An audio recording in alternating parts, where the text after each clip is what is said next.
Hello friends, welcome to my channel. कैसे हैं आप लोग? उम्मीद करता हूं आप सभी अच्छे होंगे और अपनी तैयारी बहुत ही अच्छी तरीके से कर रहे होंगे। देखिए, आज का जो हमारा टॉपिक है बहुत ही महत्वपूर्ण है।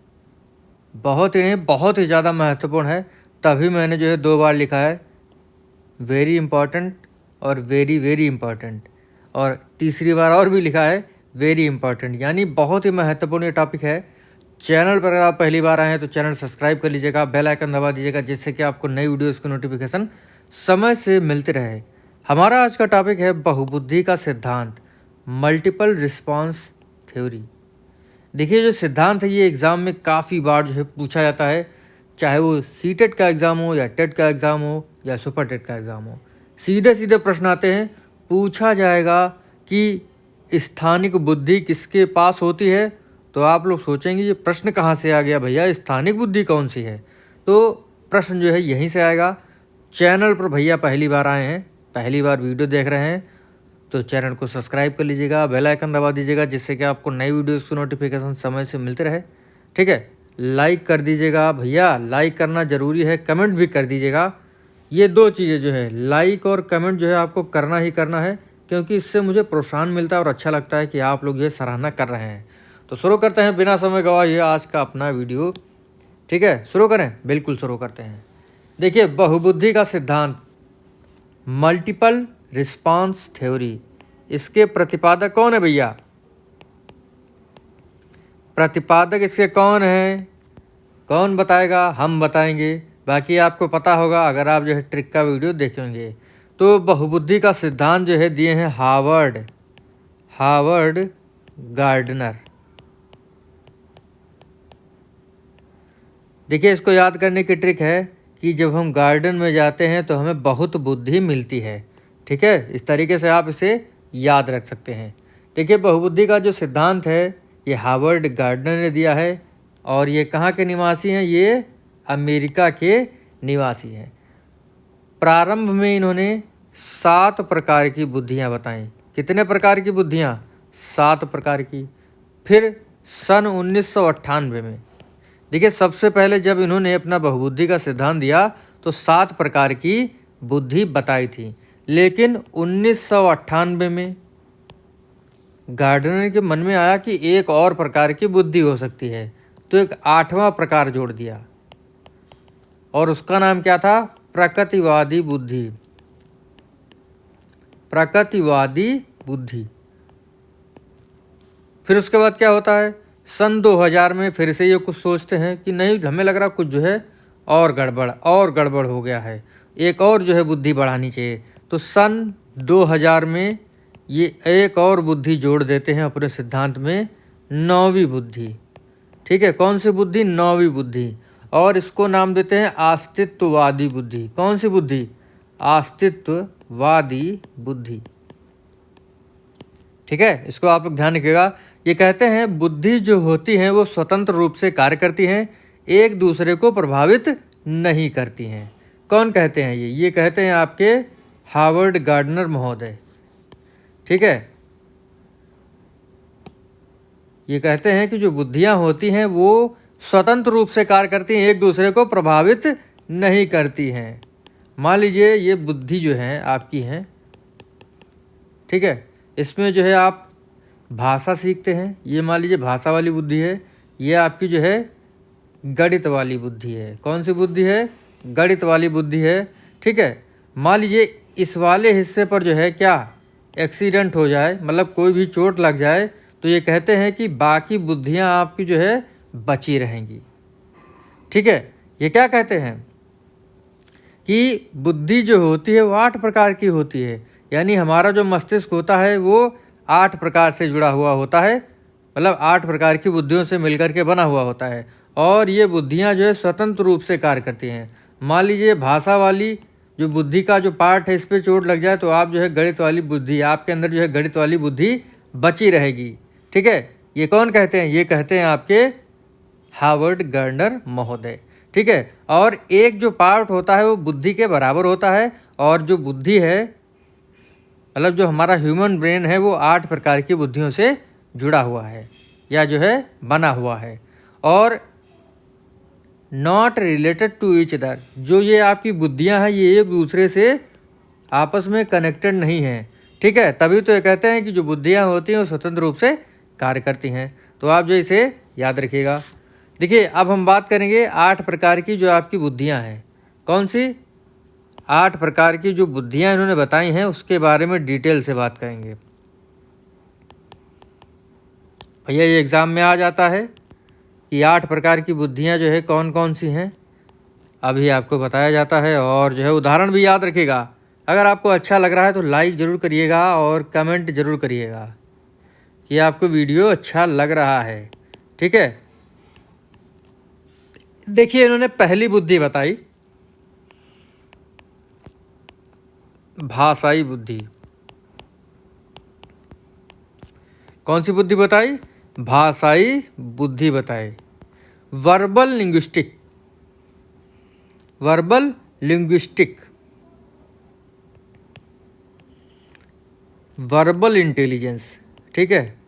देखिए भाषाई बुद्धि किसके पास होती है? जिसके पास जो है भाषा का अच्छा ज्ञान होता है, वो अच्छा जो है वक्ता होता है, लेखक होता है, कवि होता है। यानी भाषा का ज्ञान जिसके पास बहुत ही अच्छा होता है वो भाषाई बुद्धि वाला होता है। जैसे आपका लेखक, कवि और वक्ता। देखिए आपने देखा होगा जैसे लेखक है, कवि है या वक्ता है, तो जब वो लिखते हैं या बोलते हैं तो देखिए तुरंत ही जो है वो बोलना शुरू कर देते हैं सिचुएशन पे। उनके पास जो है शब्द भंडार बहुत ही होता है, भाषा का ज्ञान बहुत ही अच्छा होता है, ठीक है। जैसे ही कोई कवि होता है वो देख ले पानी बरस रहा है, मोर नाच रहे हैं, ठीक है, तो उसी हिसाब से जो है वो तुरंत जो है कविता कर देता है। तो जिसके पास भाषाई बुद्धि होती है वो क्या होते हैं? लेखक, कवि, वक्ता होते हैं, ठीक है। तो ये पहली बुद्धि बताई। दूसरी बुद्धि बताते हैं, ये कौन सी? तार्किक गणितीय बुद्धि। तार्किक गणितीय बुद्धि,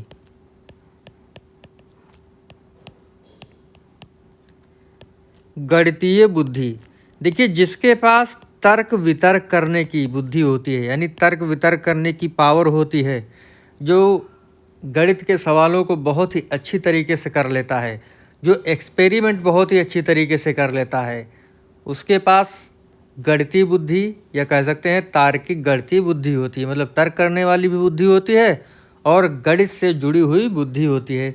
जैसे ये आपके कौन होते हैं? ये होते हैं आपके वैज्ञानिक। कौन भैया? साइंटिस्ट, वैज्ञानिक। देखिए वैज्ञानिक जो है वो तर्क वितर्क करते रहते हैं।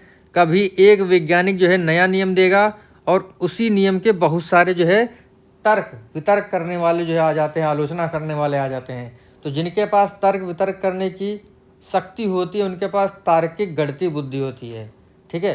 मतलब तर्क करने वालों के पास जो है तर्क करने वाली बुद्धि और गणित के सवालों को हल करने वाली गणितीय बुद्धि। तो दोनों का मेल जिसके पास होता है तर्क करने की बुद्धि और गणित से जुड़ी हुई बुद्धि, तो ये होती है तार्किक गणितीय बुद्धि। जैसे वैज्ञानिक है, गणितज्ञ है, ठीक है, और अकाउंटेंट है।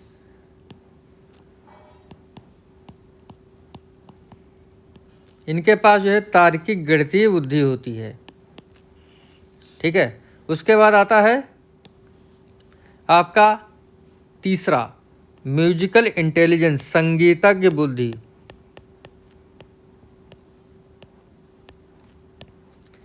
जिसके पास जो है संगीत का ज्ञान होता है उसके पास जो है संगीतज्ञ बुद्धि होती है, यानी म्यूजिकल इंटेलिजेंस होता है। जैसे आपका संगीतकार, संगीतकार, ठीक है, याद रखिएगा। जैसे तानसेन हमारे हो गए हैं, जिनके बोलने से या गाने से जो है दिए जल उठते थे, खिड़कियाँ जो है वो बोलने लगती थी। तो जिनके पास संगीत से जुड़ी हुई बुद्धि होती है वो संगीतकार होते हैं, ठीक है। यानी संगीत से जुड़ा हुआ जिनके पास अच्छा ज्ञान होता है उनके पास संगीतज्ञ बुद्धि होती है, जैसे संगीतकार। चौथी बुद्धि उन्होंने बताई स्थानिक बुद्धि, स्पेशियल इंटेलिजेंस, स्थानिक बुद्धि।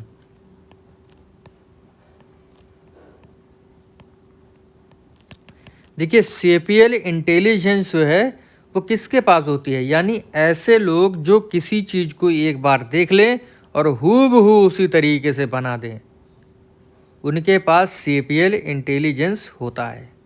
जैसे आपके पेंटर, कौन होते हैं भैया, पेंटर हो गए,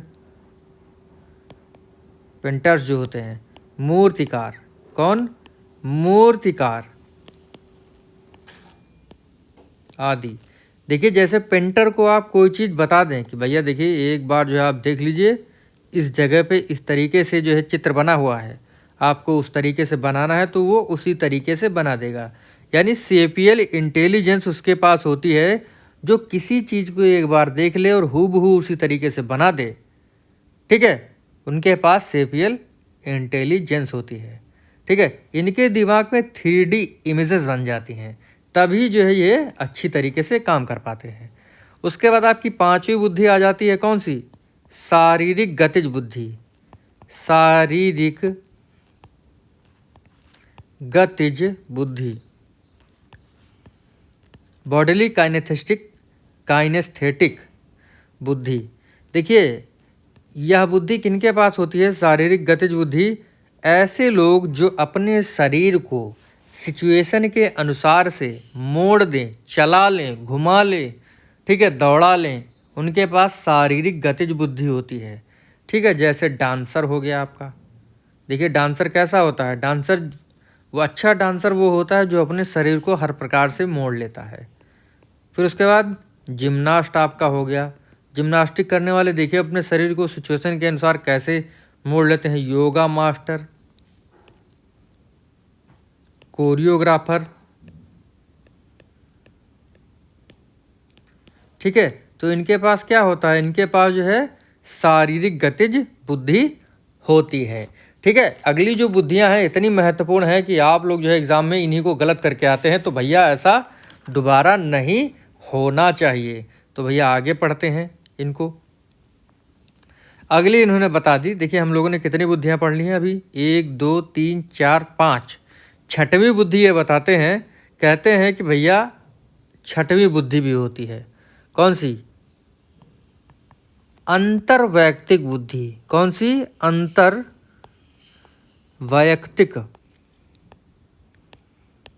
बुद्धि।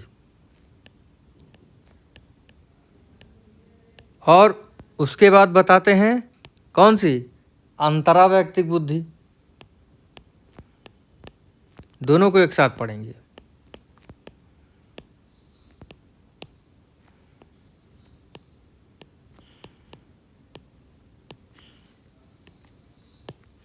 देखिए अंतर्वैयक्तिक बुद्धि को इंटरपर्सनल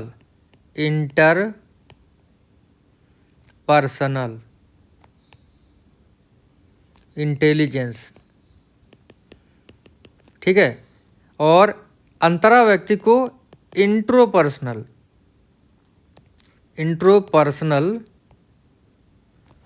इंटेलिजेंस कहते हैं। ठीक है, जैसे देखिए अंतर्वैयक्तिक बुद्धि जिसके पास होती है वो दूसरों को अच्छे से समझते हैं।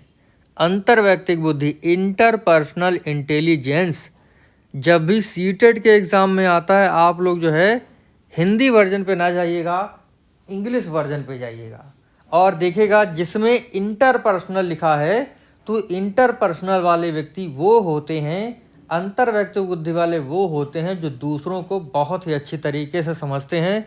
और ये कौन होते हैं, ये होते हैं राजनेता। कौन होते हैं, राजनेता, डॉक्टर, परामर्शदाता,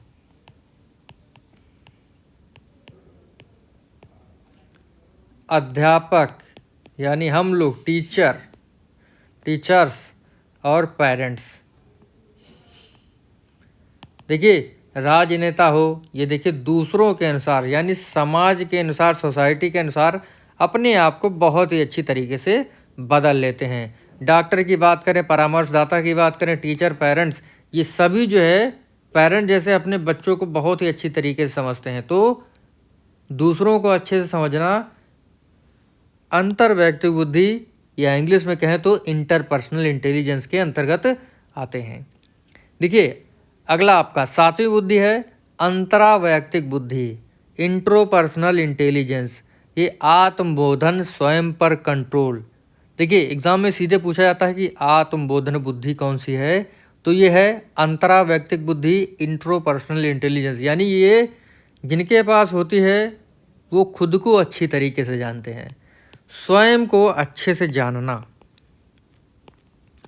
स्वयं को अच्छे से जानना जो है, अच्छे से जानना। तो ये बुद्धि किसके पास होती है? अंतरावैयक्तिक बुद्धि जिसके पास होती है वो स्वयं को अच्छे से जानते हैं। और अंतरावैयक्तिक बुद्धि आत्मबोधन यानी अपने आप को जानना, ठीक है, इससे जुड़ा हुआ है। और आत्मबोधन बुद्धि ये कह सकते हैं, आत्मबोधन किसके पास होता है? योगी, योगी जी, ठीक है, संत लोगों के पास, ठीक है। तो इनके पास जो है क्या होती है? इंट्रोपर्सनल इंटेलिजेंस होती है। अगली बुद्धि आपकी आ जाती है कौन सी बुद्धि? देखिए 1 2 3 4 5 6 और 7, 8वीं बुद्धि आपकी आ जाती है। मैंने 9 बुद्धि के बारे में आपको बताया था। 8वीं बुद्धि आपकी है प्रकृतिवादी बुद्धि।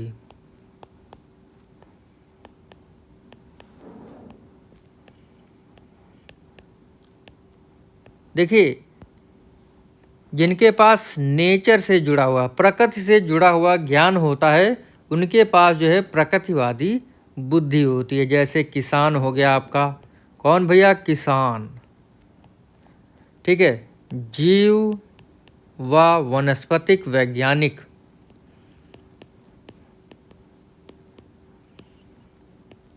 लाइक कर दीजिएगा भैया अगर आपको अच्छा लग रहा है, ठीक है। तो इनके पास जो है प्रकृतिवादी बुद्धि होती है। उसके बाद 9वीं बुद्धि, ये जो है अस्तित्ववादी बुद्धि कहलाती है। अस्तित्ववादी बुद्धि। देखिए प्रकृतिवादी बुद्धि जो है 1998 में जोड़ी थी और अस्तित्ववादी बुद्धि आपकी सन 2000 में जोड़ी थी, ठीक है। तो अस्तित्ववादी बुद्धि किसके पास होती है? देखिए जो जानते हैं कि हम इस धरती पर क्यों आए हैं, हमारा क्या उद्देश्य है, उनके पास जो अस्तित्ववादी बुद्धि होती है। ये दार्शनिक और चिंतक होते हैं। कौन होते हैं? दार्शनिक, दार्शनिक और चिंतक, ठीक है। तो भैया ये याद रखिएगा, यही एग्जाम में पूछा जाता है कि किसान के पास कौन सी बुद्धि है? प्रकृतिवादी बुद्धि है, ठीक है। डॉक्टर के पास कौन सी बुद्धि है? Interpersonal intelligence. डांसर के पास कैसी बुद्धि है? शारीरिक गतिज बुद्धि।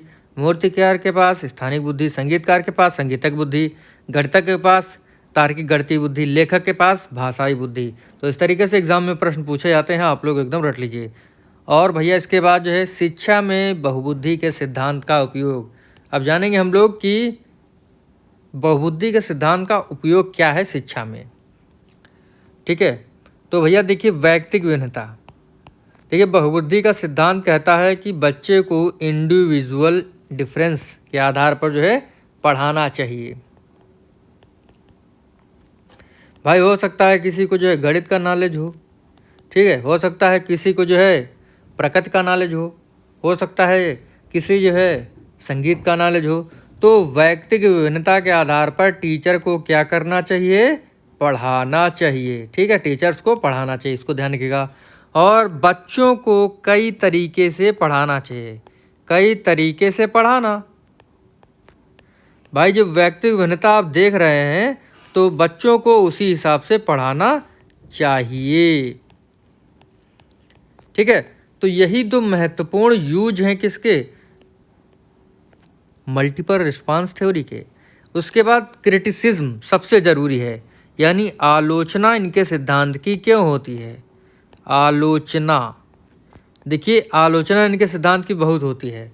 ये कहते हैं कि ये क्या कहते हैं, इन्होंने जो है मनचाहा जितनी बुद्धि बता दी, मनचाहा जितनी बुद्धि बता दी, 9 बुद्धि। उसके बाद कुछ समय के बाद इनका मन होता तो एक और बुद्धि जोड़ देते, तो जितनी बुद्धि चाहे उतनी बता दिए। इसी वजह से इनकी आलोचना होती है। देखिए, कोई नेचुरल टेस्ट नहीं किया, अपने आप ही जो है बुद्धि जो है गिनाते गए, इसी वजह से इनकी आलोचना होती है। कोई भी रिसर्च बेस्ड जो है, कोई भी रिसर्च नहीं किया, अपने हिसाब से जो है ये क्या किए हैं कि भैया देखिए हमें लग रहा है आज जो है प्रकृति से जुड़ी हुई इनके मन में विचार आ गया, तो हार्वर्ड गार्डन ने सोचा कि प्रकृति से जुड़ी हुई बुद्धि होती है। किसी दिन गणित से जुड़ा हुआ विचार आ गया तो सोचे जो है कि गणित से जुड़ी हुई बुद्धि होती है। तो भैया कोई रिसर्च नहीं किया, अपने मन से जो है बुद्धि जितनी चाहे उतनी बुद्धि बना दी है, तो इसी वजह से इनकी आलोचना हो रही है। अंतः संबंध नहीं बताया है। देखिए, अंतः संबंध नहीं बताया है। ऐसा नहीं है कि बुद्धि एक दूसरे से जुड़ी हुई नहीं होती है, बिल्कुल जुड़ी हुई होती है। तो भैया जो को रिलेशन है उसको नहीं बताया है। ठीक है, इस तरीके से जो है ये थोड़ा सा मात खा जाते हैं। ठीक है, जो बुद्धि बताई वो टैलेंट है भाई। जैसे किसी को जो है संगीत अच्छा लग रहा है, किसी को जो है गणित अच्छा लग रहा है, किसी को जो है प्रकृति से प्रेम है, तो उसके अंदर जो टैलेंट है, किसी काम को करने का टैलेंट है, गणित को पढ़ने का टैलेंट है, जिम्नास्ट करने का टैलेंट है, तो जो भी बुद्धि बताई है वो क्या है, वो टैलेंट्स हैं। ठीक है, और इन्होंने जी फैक्टर को, यानी जो सामान्य फैक्टर है बुद्धि का, उसे नेग्लेक्ट कर दिया, सीधे स्पेशल चीज़ों के बारे में बात कर दी। ठीक है, इसी वजह से इनके सिद्धांत की जो है आलोचना होती है। कोई भी लैब टेस्टिंग नहीं है। देखिए, लैब टेस्टिंग नहीं है। ठीक है, इसी वजह से इनके सिद्धांत की तुलना होती है। जैसे लैब टेस्टिंग क्या है, मान लीजिए हमने जो है बुद्धि को, यानी हमने अपने मस्तिष्क को इनके अनुसार जो है 8 भागों में बांट दिया। ठीक है, और ये कहते हैं कि इसमें कोई कोरिलेशन नहीं होता है। मान लीजिए ये गणित वाली बुद्धि है। ठीक है, हमने एक ईंटा लिया और इस वाले भाग को जो है तोड़ दिया, तो क्या है भाई, कोई लैब टेस्टिंग हो ही नहीं पाएगी, आदमी ख़त्म हो जाएगा, आदमी मर जाएगा। तो इसी वजह से इनके सिद्धांत की आलोचना होती है। जितना मन हुआ उतनी बुद्धि बता दी, नेचुरल टेस्ट नहीं बताया, रिसर्च बेस्ड नहीं है, अंतर संबंध जो है नहीं बताया, टैलेंट्स हैं ये बुद्धियाँ, जी फैक्टर को नेग्लेक्ट किया, लैब टेस्टिंग नहीं है। इसी वजह से इनके सिद्धांत की आलोचना होती है। तो आई थिंक आपको ये समझ में आ गया होगा छोटा सा वीडियो। अगर आपको अच्छा लगा हो तो लाइक करिएगा, शेयर करिएगा। इसी पर जो है आपको प्रश्न मिलते रहेंगे, मतलब ऐसे ही प्रश्न मिलते हैं इन्हीं से जुड़े हुए। बाकी जो है 750 MCQ की जो सीरीज़ है वो नहीं देखें हैं, तो जब देख लेंगे तो ये जो क्वेश्चंस हैं ये आपको जो है एकदम रट जाएंगे। बाकी जो है जैसे जैसे एग्ज़ाम आपका नज़दीक आएगा वैसे वैसे तैयारी और भी अच्छी होगी। तो मिलेंगे आपसे अगले वीडियो में, तब तक के लिए जय हिंद जय भारत। वीडियो को लाइक और शेयर करना ना भूलें। Thank you.